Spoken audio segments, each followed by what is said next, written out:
Bloom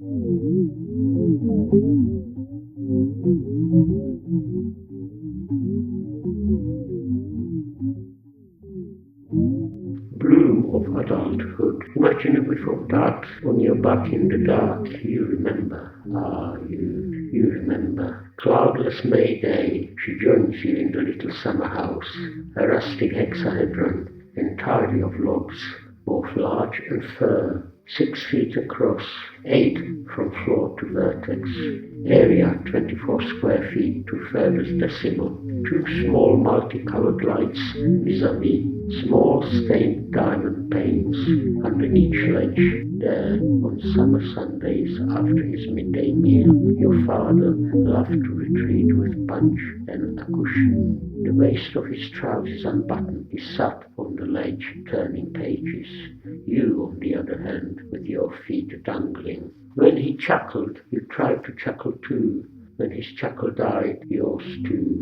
That you should try to imitate his chuckle pleased and tickled him greatly, and sometimes he would chuckle for no other reason than to hear you try to chuckle too. Sometimes you turn your head and look out through a rose-red pane. You press your little nose against the pane, and all without is rosy.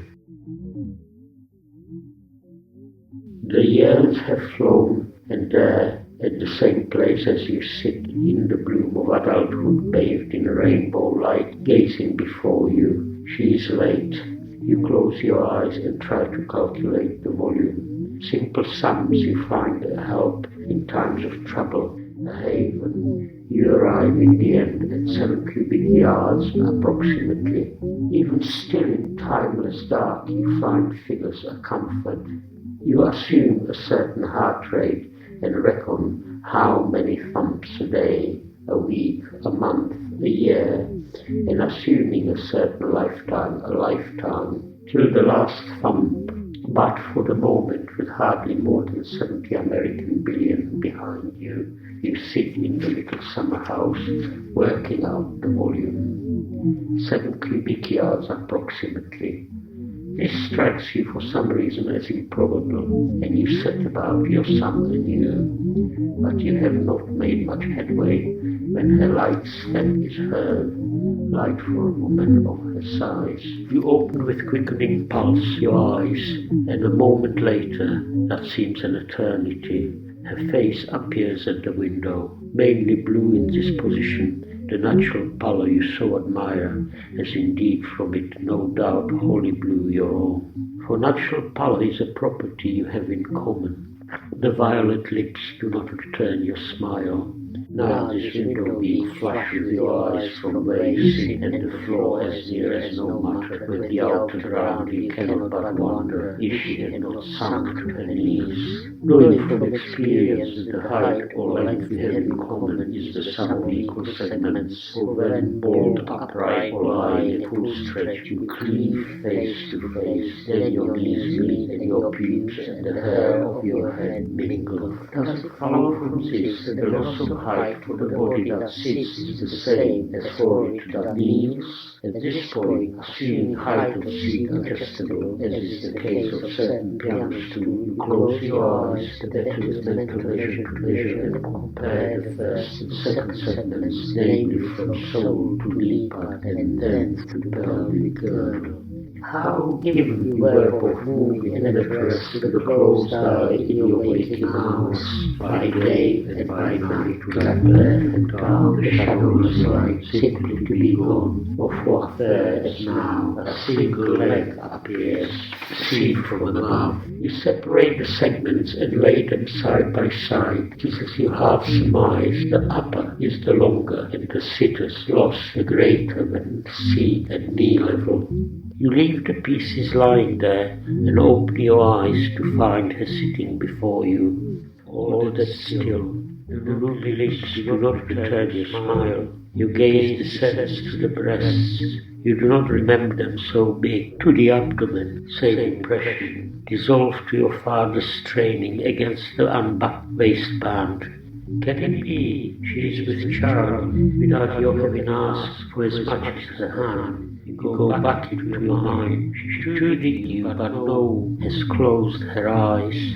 So you sit face to face in the little summer house with eyes closed and your hands on your pubes in that rainbow light that then still.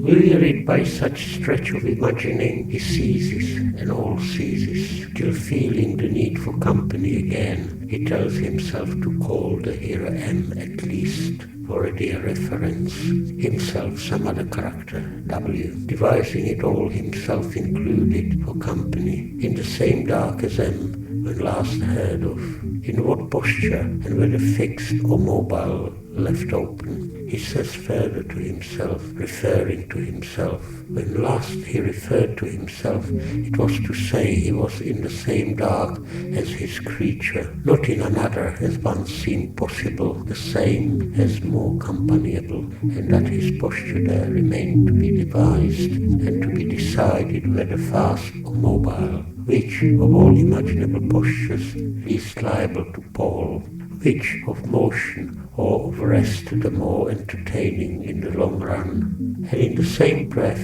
too soon to say, and why after all not say without further ado what can later be unsaid, and what if it could not? What then? Could he now, if he chose, move out of the dark he chose, when last heard of, and away from his creature, into another? Should he now decide to lie and come later to regret it, could he then rise to his feet, for example, and lean against the wall, or pace to and fro? Could M be reimagined in an easy chair, with hands free to go to his assistance? There, in the same dark as his creature, he leaves himself to these perplexities, while wondering, as every now and then he wonders in the back of his mind, if the woes of the world are all they used to be in his day.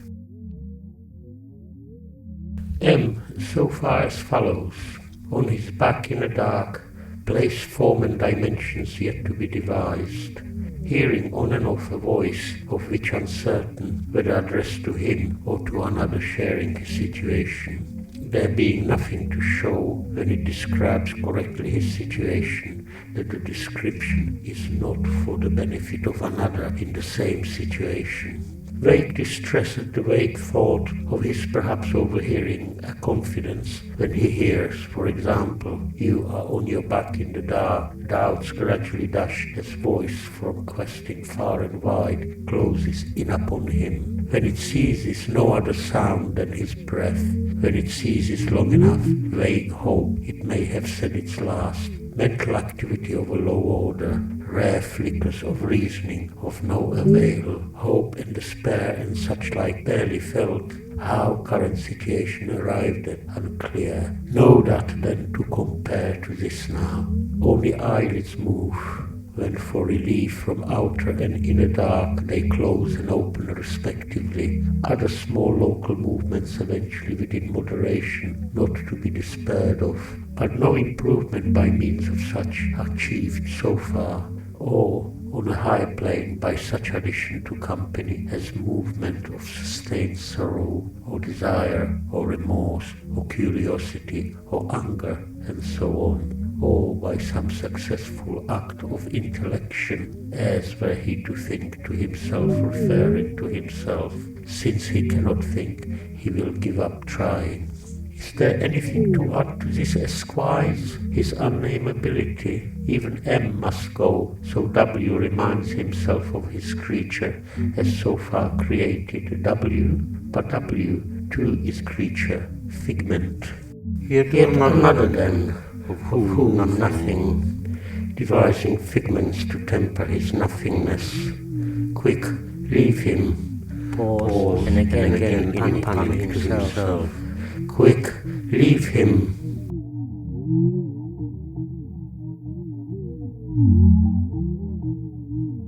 Devising all for company in the same figment dark as his figments. in what posture, and if or not as hearer in his for good not yet devised. Is not one immovable enough? Why duplicate this particular solace? Then let him move within reason, on all fours, a moderate crawl, torso well clear of the ground, eyes front alert. If this no better than nothing, cancel, if possible, and in the void regained another motion, or none, leaving only the most helpful posture to be devised, but to be going on with. Let him crawl, crawl and fall, crawl again and fall again, in the same figment dark as his other figments.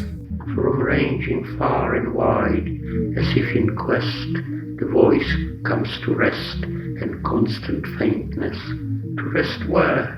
Imagine warily.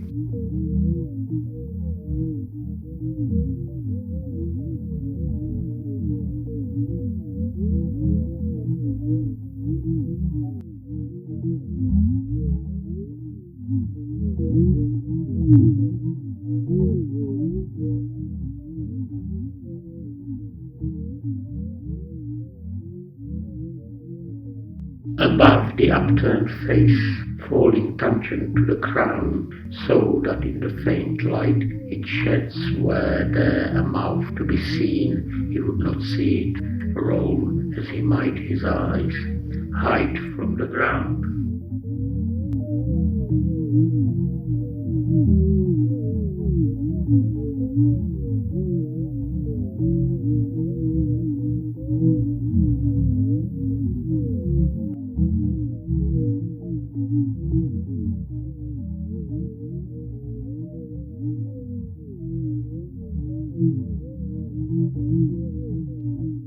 Arm's length, force, low, a mother stooping over cradle from behind. She moves aside to let the father look. In his turn he murmurs to the newborn, flat tone unchanged, no trace of love. You are on your back at the foot of an aspen, in its trembling shade.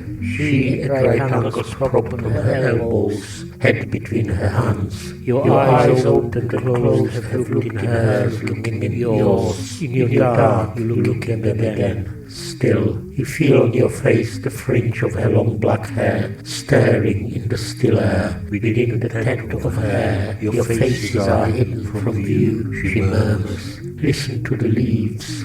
Eyes in each other's eyes, you listen to the leaves in their trembling shade.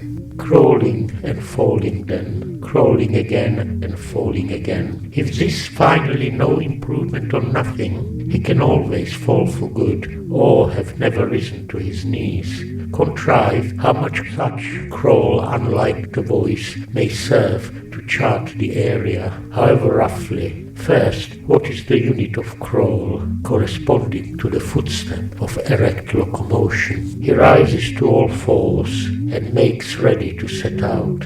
Hands and knees are angles of an oblong, 2 foot long, width irrelevant. Finally, say left knee moves forward 6 inches, thus halving distance between it and homologous hand, which then in due course in its turn moves forward by as much.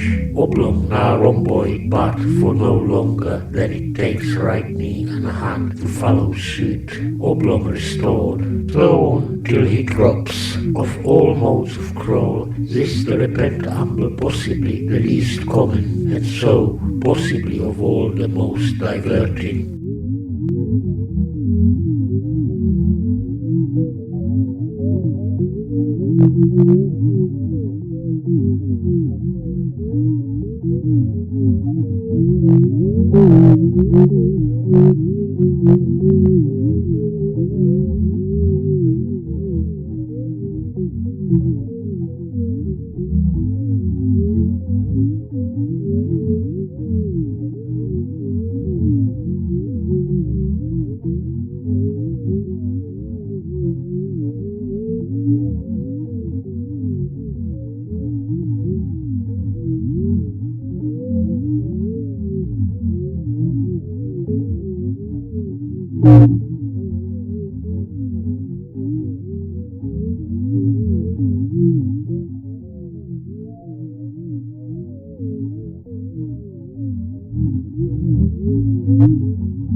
So, as he crawls the mute count, grain by grain in the mind, 1, 2, 3, 4, 1.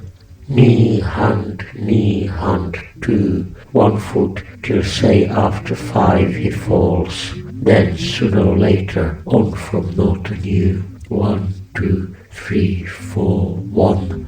Knee, hand, 2, 6, so on. In what he wills a beeline, till, having encountered no obstacle, discouraged he heads back the way he came, from naught anew, or in some quite different direction, in what he hopes a beeline, till again, with no dead end for his pains, he renounces and embarks on yet another course, from naught anew, well aware or little doubting how darkness may deflect with the shins on account of the heart, or conversely to shortest path convert deliberate veer. Be that as it may, and crawl as he will, no born as yet imaginable. Hand knee, as he will, born less dark.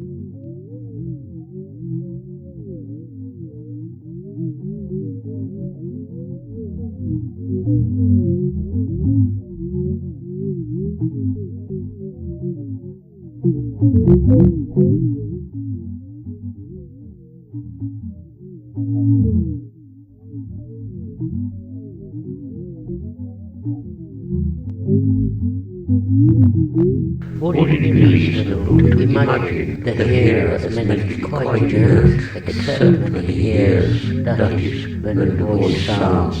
For what, if not it, and his breath is there for him to hear? Aha, the crawl. Does he hear that crawl? The fall? What an addition to company were he but to hear the crawl, the fall, the rising to all fours again, the crawl resumed, and wondered to himself what in the world such sound might signify. Reserved for a dull moment, what if the sound set his mind in motion, so that the temptation is strong to decree there is nothing to see, but too late for the moment, for he sees a change of dark when he opens or shuts his eyes, and he may see the faint light the voice imagined to shed, rashly imagined. Light, if it is faint, it is true, is now no more than a mere murmur. Here suddenly seen how his eyes close as soon as the voice sounds, should they happen to be open at the time. So light, as let be faintest light, no longer perceived than the time it takes the lid to fall. Taste, the taste in his mouth, long since dulled. Touch, the thrust of the ground against his bones, all the way from calcanem to bump of phylogenetiveness. Might not a notion to stir ruffle his apathy, to turn on his side, on his face, for a change? Let that much of want be conceded, with attendant relief that days are no more when he could writhe in vain. Smell, his own, long since dulled, and a barrier to others if any, such as might have once emitted a rat long dead, or some other carrion yet to be imagined, unless the crawler smelled. Aha, the crawling creator. Might the crawling creator be reasonably imagined to smell, even fouler than his creature, staring now and then to wonder that mind so lost to wonder what in the world can be making that alien smell, whence in the world those wafts of villainous smell. How much more companiable could his creator but smell? Could he but smell his creator? Some sixth sense, inexplicable premonition of impending ill? Yes or no? No. Pure reason, beyond experience. God is love, yes or no? No.